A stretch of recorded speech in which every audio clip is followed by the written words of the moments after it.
सूरत में जब देखिएगा गैस खत्म हुआ सब लोग भाग के आ रहे, लॉकडाउन में खत्म हुआ सब भाग के आ रहे, उनके पास होल्ड करने की क्षमता नहीं हो। तो गरीब इंसान एक जाल में, वो बस हर महीने 5,000 4,000 4-5,000 बचा पा रहे, इसलिए वो दो तरह से डैमेज कर कि जीवन भर आप इतना कम कमाइए, इतना कम कमाइए कि बचबे ना करे आपके पास, तो जीवन भर गरीबी में रहेंगे। जीवन भर क्या रहेंगे? गरीबी। गरीब इंसान की सबसे बड़ी कमजोरी उसके पास बैकअप में मुश्किल से 40 से 45 दिन का पैसा हो। यही वजह है कि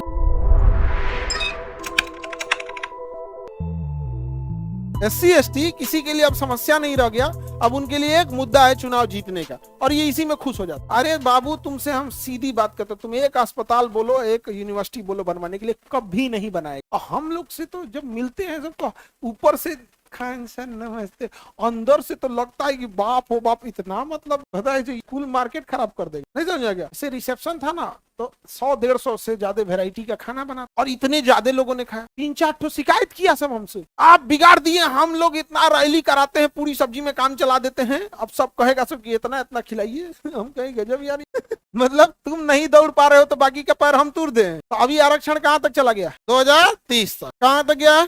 और 2030 में भी क्या लग रहा है आपको? SC/ST में स्थिति में सुधार होगा? कभी सुधार नहीं होगा। सुधार नहीं होगा क्योंकि उनको पढ़ाई के लिए व्यवस्था नहीं है। जब पढ़ाई की व्यवस्था नहीं है तो जीवन भर गरीबी में रहेंगे। जीवन भर क्या रहेंगे? गरीबी। गरीब इंसान की सबसे बड़ी कमजोरी उसके पास बैकअप में मुश्किल से 40 से 45 दिन का पैसा होता है। ये सबसे बड़ी खराबी गरीब इंसान की। एक गरीब इंसान है, अगर उसकी इनकम बंद हो गया, मैक्सिमम खींच पाएगा वो 40 दिन। मैक्सिमम कितना दिन? 40। और अगर उसके घर में कोई बीमार पड़ गया, ले भैया वो 40 दिन गया, अब वो माइनस में चल जाएगा, कर्जा में चल जाएगा। यही वजह है कि सूरत में जब देखिएगा गैस खत्म हुआ सब लोग भाग के आ रहे, लॉकडाउन में खत्म हुआ सब भाग के आ रहे, उनके पास होल्ड करने की क्षमता नहीं होती। तो जब पढ़ाई ही नहीं करेंगे तो कमाई कितना का होगा आपका? 8,000 10,000 मजदूरी करेंगे, उसमें क्या कर पाएंगे? एक दिन साल में बीमार पड़े तो साल भर का बचा हुआ पैसा गया।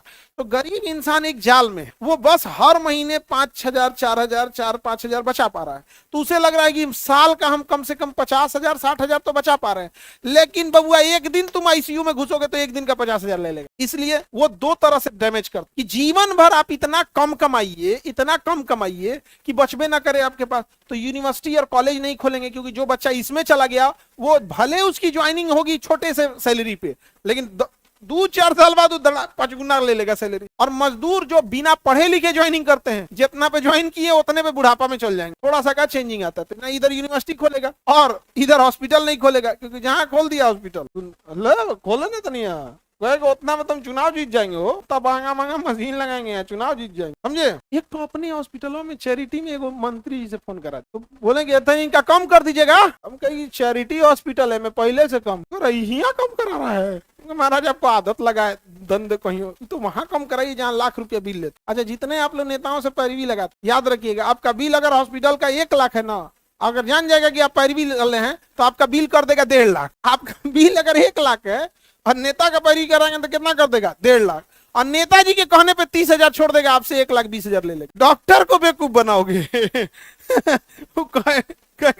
खूब इज्जत करेगा। मंत्री जी बहुत अच्छा आदमी है, यहाँ हमेशा उनका आते रहता है। आप सब चूंकि पहले हम हॉस्पिटल के लाइन में हमको कुछ आता पता नहीं, अभी तो कई डॉक्टरों से भेंट होते रहता है, बताता है तो सर की परवरिश से वैसा बोलता है, समझे?